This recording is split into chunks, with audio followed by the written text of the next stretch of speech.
Hello friends, हमारे channel inspiring teacher में आप सभी लोगों का स्वागत है।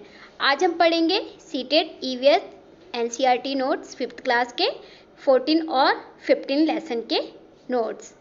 तो आइए स्टार्ट करते हैं आज के नोट्स। जनवरी 2001 में आप सभी लोगों को पता होगा 2001 में गुजरात के कच्छ में भूकंप आया था, जिसे हम भूज भूकंप के नाम से भी जानते हैं। उस टाइम क्या हुआ था कि बहुत सारी जो जान और माल की बहुत हानि हुई थी, बहुत से लोग मारे गए थे। और उसी दिन अहमदाबाद में भी शाम के टाइम में भूकंप आया था। यह भूकंप जो है वो सुबह को 8:46 पे आया था। भूकंप क्या होता है? भूकंप आने का कारण है जैसे कि धरती के जो टेक्टोनिक प्लेट्स होती हैं उनके दबाव के कारण, या वो आपस में एक दूसरे से टकराती हैं उससे, या फिर जो ज्वालामुखी है उसके फटने से भी क्या होता है, भूकंप आता है। इससे क्या होती है, जान माल की ज़्यादा हानि होती है कि जिससे कि जो बिल्डिंग्स वगैरह हैं, घर हैं, गिर जाते हैं, जिसके अंदर लोग दब के मर जाते हैं या घायल भी हो जाते हैं।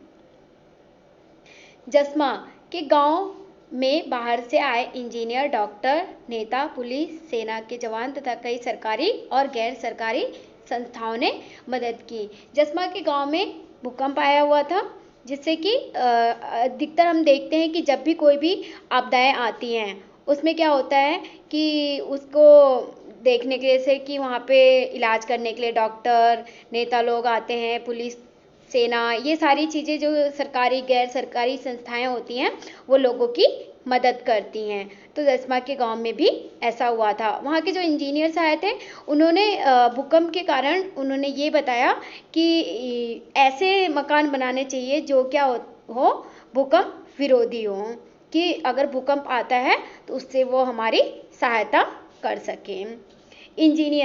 इंजीनियर तथा अन्य तकनीकी विशेषज्ञ। इंजीनियर जो होते हैं वो इंजन और तकनीकी विशेषज्ञ के ज्ञाता होते हैं। उन सभी लोगों को पता होता है कि कैसे और इस चीज़ का उपयोग कहाँ पे करना है। वैज्ञानिक जो होते हैं वो विज्ञान के ज्ञाता होते हैं, कि विज्ञान में जो तरह तरह की खोज होती है, रिसर्चर्स जो लोग होते हैं वो रिसर्च आगे तरह से करते हैं। हमारे इस टाइम में जो भारत में है तरह तरह के बहुत सारे खोज हो रहे हैं, वो सब किसकी देन है? वैज्ञानिकों की देन है। आर्किटेक्ट को हिंदी में वास्तुविद भी कहा जाता है। ये जो होते हैं वो घर तथा इमारतें बनाने के विशेषज्ञ होते हैं। आर्किटेक्ट जो होते हैं वो घरों को, इमारतों को तथा पुल वगैरह को बनाने के लिए उसके मैप्स को तैयार करते हैं कि कहाँ पे किस तरह के मैप्स बनेंगे और यहाँ पे किस तरह की जो है इमारतें बनाई जा सकती हैं। इस तरह देखते हैं बाढ़ वह स्थिति है जब क्या होता है कि गांव, शहरों, हर जगह पे क्या होता है, चारों तरफ पानी हो जाता है, उससे बढ़ जाता है पानी, तो वह बाढ़ की स्थिति पैदा हो जाती है।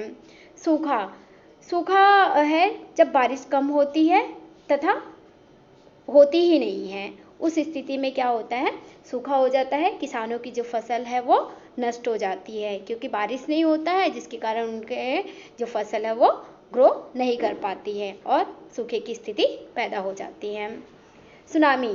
सुनामी जो है वो समुद्र के अंदर आने वाली जो विशाल लहरें हैं, कि जब समुद्र की लहरें उफान पे होती हैं और 30 फीट, 40-50 फीट ऊंचाई से आती हैं तो वो सुनामी कहलाती हैं। इस टाइम में क्या होता है, भूकंप भी आने की पूर्ण संभावना होती है। अधिकतर होता है कि सुनामी जो है भूकंप आने पर ही आता है।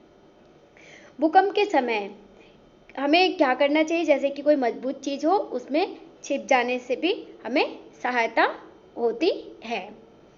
दमकल जो फायर ब्रिगेड का नंबर है वो 101 है, एम्बुलेंस का नंबर 102 है। वैसे है हमारे पुलिस सहायता का 100 नंबर है, ये आप लोग जानते ही होंगे।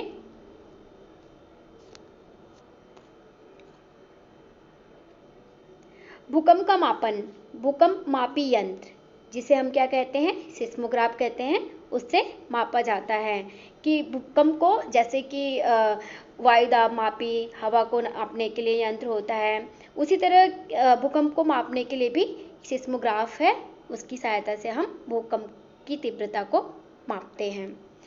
भूकंप की तीव्रता रिक्टर स्केल पर दिखाया जाता है। जब हम सिस्मोग्राफ से उसे नापते हैं तो रिक्टर स्केल एक पैमाना है जिस पे हम भूकंप की तीव्रता को दिखाते हैं कि भूकंप जो है वो कितने रिक्टर स्केल कितनी गति से आया है, 5.2, 5, 4, 2.2, इस तरह से हम उसे रिक्टर स्केल पे दिखाते हैं। भूकंप के समय हमें क्या क्या सावधानियां बरतनी चाहिए? हमें पहले तो घर के अंदर ही रहना चाहिए और घबराना नहीं चाहिए तथा उस टाइम लिफ्ट और सीढ़ियों का प्रयोग नहीं करना चाहिए। दरवाजे, अलमारी, खिड़कियां, दर्पण आदि से हमें दूर रहना चाहिए क्योंकि इन सब के गिरने से क्या होगा, हमें चोट लग सकती है।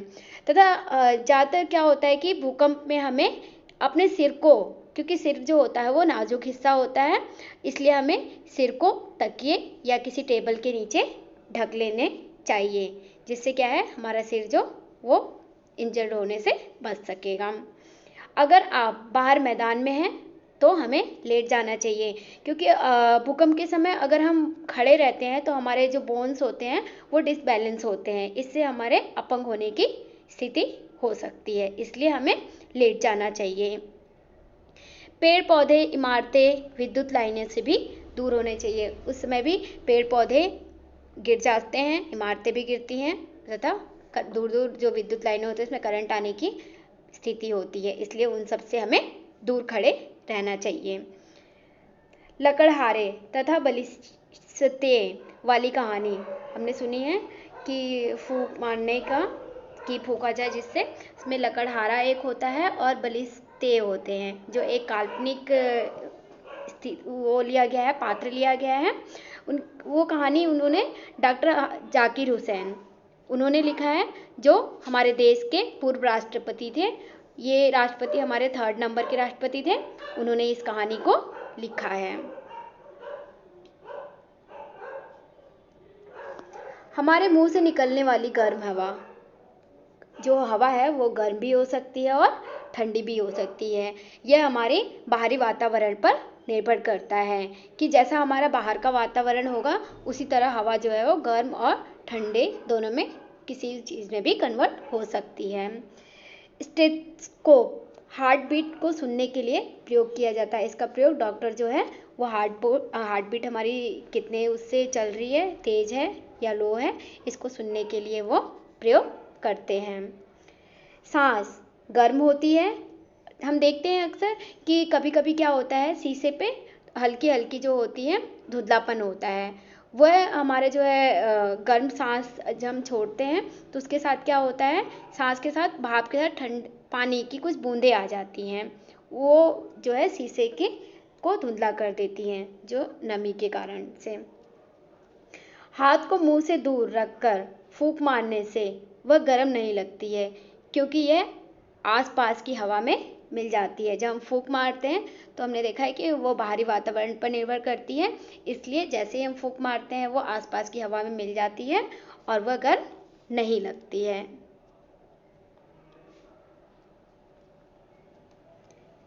बांसुरी, बांसुरी यह बांस से बनी होती है और इसमें 6 छेद होते हैं जिसकी सहायता से हम इसे फूंक कर बजाते हैं। इसको फूंक मारने से ही ये बजती है। बीन, बीन जो है वो लौकी के खोल, उसको मतलब लौकी जो घिया होता है उसको सुखा करके उसके खोल से बनाया जाता है और इसका प्रयोग जो है सपेरे करते हैं। मृदंग, मृदंग यह ढोलक जैसा एक वाद्य यंत्र है। इसे ढोलक की तरह ही बजाया जाता है, परंतु इसके जो सिरे हैं वो ढोलक से कम चौड़े होते हैं। जो ढोलक के दोनों सिरे हैं वो काफ़ी चौड़े होते हैं, लेकिन मृदंग में क्या होता है, वो जैसे किनारे पे जाता है उसका जो चौड़ाई है वो कम हो जाती है, उसे मृदंग कहते हैं। गिटार, यह तारों तथा प्लाईवुड से बना एक वाद्य यंत्र है।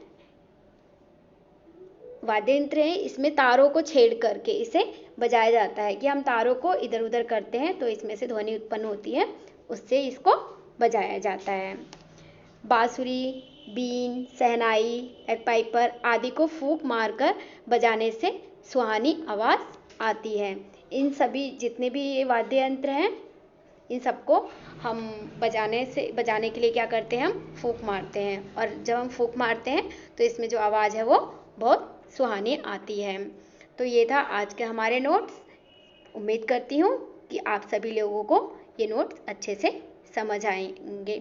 इसी के साथ आज का ये विषय समाप्त होता है। उम्मीद करती हूँ कि आप लोगों को ये अच्छे से समझ में आया होगा। अगर आप लोग मेरे चैनल पर नए हैं तो प्लीज़ मेरे चैनल को सब्सक्राइब एंड लाइक ज़रूर कीजिएगा। धन्यवाद।